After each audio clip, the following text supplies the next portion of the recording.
మోకాళ్లలో గుజ్జును పెంచి నొప్పిని తగ్గించి సర్జరీని దూరం చేసే ఫ్రీడమ్ వాక్. ఎన్డీఏ శాసనసభ పక్ష సమావేశానికి విచ్చేసిన తెలుగుదేశం ఎమ్మెల్యేలకి, జనసేన ఎమ్మెల్యేలకి, భారతీయ జనతా పార్టీ ఎమ్మెల్యేలకి మనస్ఫూర్తిగా మీ అందరికీ నా హృదయపూర్వక నమస్కారాలు. మీ అందరికీ నా హృదయపూర్వక స్వాగతం తెలియజేసుకుంటున్నాను. వేదిక పైన తెలుగుదేశం రాష్ట్ర అధ్యక్షులు, మన తెలుగుదేశం పార్టీ రాష్ట్ర అధ్యక్షులు శ్రీ అచ్చెన్నాయుడు గారికి, భారతీయ జనతా పార్టీ అధ్యక్షురాలు శ్రీమతి దగ్గుపాటి పురంధేశ్వరి గారికి నా హృదయపూర్వక నమస్కారాలు. తాడేపల్లిగూడెం సభలో నేను చెప్పినట్టుగా ఒక దార్శనికులు, 4 దశాబ్దాల సుదీర్ఘ అనుభవం, ఎన్నో ఒడిదుడుకులను ఎదుర్కొన్న తెలుగుదేశం జాతీయ పార్టీ అధ్యక్షులు శ్రీ నారా చంద్రబాబు నాయుడు గారికి నా హృదయపూర్వక నమస్కారం. దశాబ్ద కాలంలో రాష్ట్ర విభజన జరిగినప్పటి నుంచి ఆంధ్ర రాష్ట్ర ప్రజలు నలిగిపోతున్నారు. గత 5 సంవత్సరాలుగా మరి రాష్ట్రంలోని విపత్కర పరిస్థితులు తెలుసు. మనందరం సమిష్టిగా పోరాటం చేసి కలిసికట్టుగా ఉండి అద్భుతమైన మెజారిటీలతోటి 164 శాసనసభ స్థానాలని ఎన్డీఏ కూటమి దక్కించుకుంది. అద్భుతమైన విజయం.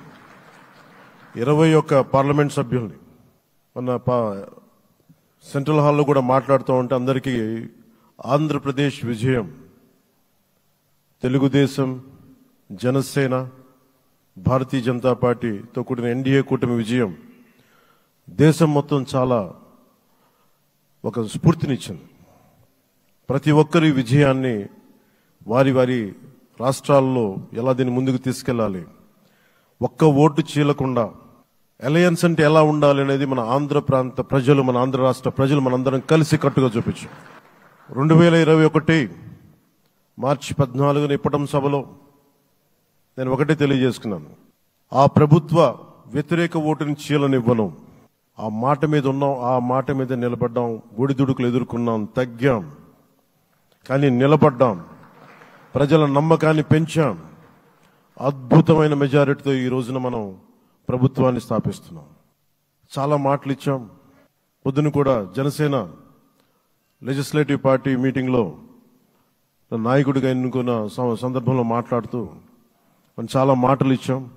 ఇది కక్ష సాధింపులకి సమయం కాదు, ఇది వ్యక్తిగత దూషణలకి సమయం కాదు. ఇది 5 కోట్ల మంది పైగా ప్రజలు మన మీద నమ్మకాన్ని పెట్టుకున్నారు. మన మీద మనందరం ఉమ్మడిగా, మనందరం సమిష్టిగా ఆంధ్రప్రదేశ్ ప్రజలు ఏ అభివృద్ధి అయితే కోరుకుంటున్నారో మనందరం సమిష్టిగా దీన్ని ముందుకు తీసుకెళ్లాలి, అభివృద్ధి పదంలో నడిపించాలి.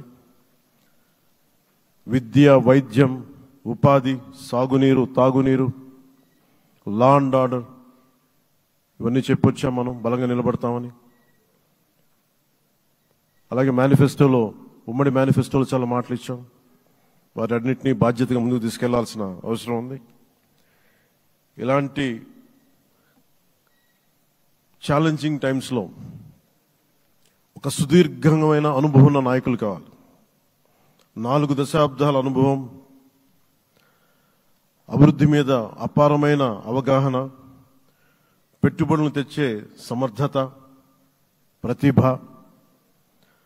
విదేశాల్లో ఉండే నాయకుల్ని, మలేషియా దగ్గర నుంచి, సింగపూర్ దగ్గర నుంచి, యూరోప్ దగ్గర, అమెరికా నుంచి, ఆ దేశాల అధ్యక్షుల్ని తెలుగు రాష్ట్రాల వైపు దృష్టి మళ్లించేంత శక్తి సమర్థత ఉన్న శ్రీ నారా చంద్రబాబు నాయుడు గారికి ఆయన నాయకత్వం చాలా అవసరం, ఆయన అనుభవం చాలా అవసరం. అలాంటి అపారమైన అనుభవం ఉన్న వ్యక్తిని, అనుభవం ఒకటే కాదు, ధైర్యశాలి. ఈ రోజుకి నాకు ఒకటే గుర్తుంటుంది, తెలుగుగూడెం సభలో చెప్పాను, చాలా క్లేమోర్ మైన్స్ పేలిపోతే, జీప్ ఎగిరిపోయి కింద పడితే చొక్కా దులుపుకొని ఆయన మళ్లీ వచ్చి రాజకీయం చేసిన వ్యక్తి. ఈ రోజున సైబరాబాద్ ఉంది అంటే అది శ్రీ చంద్రబాబు నాయుడు గారి దార్శనికత. అలాంటి వ్యక్తి, ఆయన అనుభవం ఈ రోజున 2024 ఆంధ్రప్రదేశ్కి ఎన్డీఏ కూటమి తరపు నుంచి ముఖ్యమంత్రి అభ్యర్థిగా శ్రీ నారా చంద్రబాబు నాయుడు గారి పేరుని జనసేన పార్టీ పక్షాన నుంచి మేము బలపరుస్తున్నాం.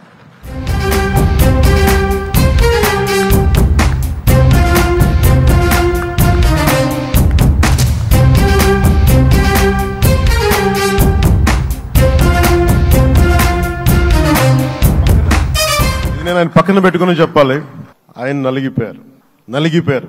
జైల్లో చూశాను ఆయన. పాపం భువనేశ్వర్ గారి బాధను చూశాను. నేను అనుకున్నాను, అమ్మ మీరు కన్నీళ్లు పెట్టకండి, మంచి రోజులు వస్తాయని చెప్పిన మంచి రోజులు వచ్చినాయి. వారికి మనస్ఫూర్తిగా వారికి నా హృదయపూర్వక శుభాకాంక్షలు. మీరు అద్భుతమైన పాలన ఇవ్వాలి అందరికీ మనస్ఫూర్తిగా మీకు నేను తెలియజేసుకున్నాను సార్. సో